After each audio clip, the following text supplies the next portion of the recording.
કેમ છો મિત્રો? આજે આપણે ચર્ચા કરવા જઈ રહ્યા છીએ પેરેન્ટ્સ દ્વારા કોમનલી બાળકો માટે પૂછાતા એક ક્વેશ્ચનની કે ભાઈ મારું બાળક 7 વર્ષનું થઈ ગયું છે, 8 વર્ષનું થઈ ગયું છે, 9 વર્ષનું, 12 વર્ષનું થઈ ગયું છે અને હજી પણ પથારીમાં પેશાબ કરી જાય છે, તો શું કરવું જોઈએ? તો સૌ પહેલા આપણે ભાગમાં એ સમજીએ કે આ પ્રોસેસ શું છે અને આને શું કહેવાય. તો સૌથી પહેલા તો એને કહેવાય નોક્ટર્નલ એન્યુરેસિસ. રાત્રે પથારીમાં બાળક જે પેશાબ કરી જાય છે એને કહેવાય નોક્ટર્નલ એટલે નાઇટ, ડાયર્નલ એટલે ડે. નોક્ટર્નલ એન્યુરેસિસ એટલે જે યુરિન ઉપરનો કંટ્રોલ ના હોય એને એન્યુરેસિસ કહેવાય. તો રાત્રે યુરિન પર કંટ્રોલ ના હોવાને કારણે પેશાબ કરી જાય એને કહેવાય નોક્ટર્નલ એન્યુરેસિસ. તો હવે બેઝિકલી આ વસ્તુ એક ડેવલપમેન્ટલ પ્રોસેસ છે.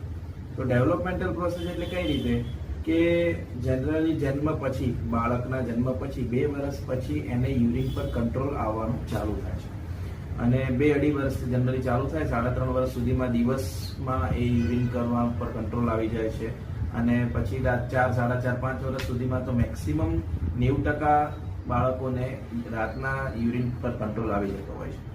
હવે બેઝિકલી આ ડેવલપમેન્ટલ પ્રોસેસ બને છે કેવી રીતના, થાય છે કેવી રીતના?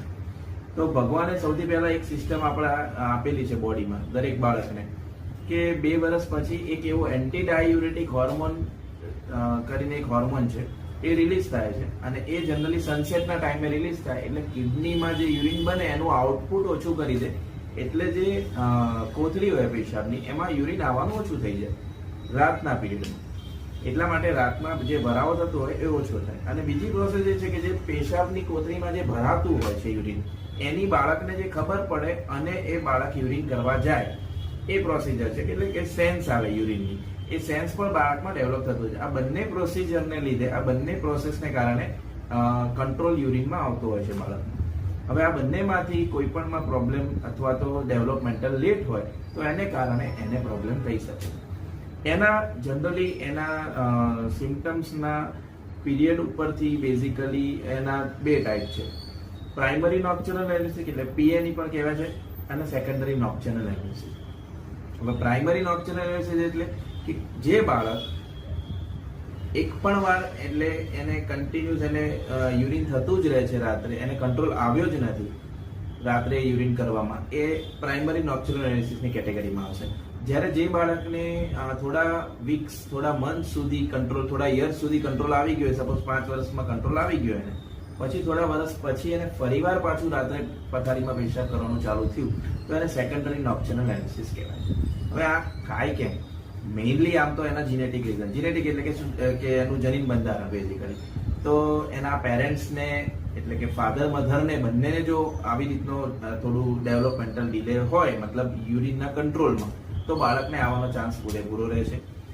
સેમ વસ્તુ, બીજી વસ્તુ કે કબજિયાત લાંબા ટાઈમથી કોઈ બાળકને રહેતી હોય તો એને કારણે પણ થઈ શકે છે.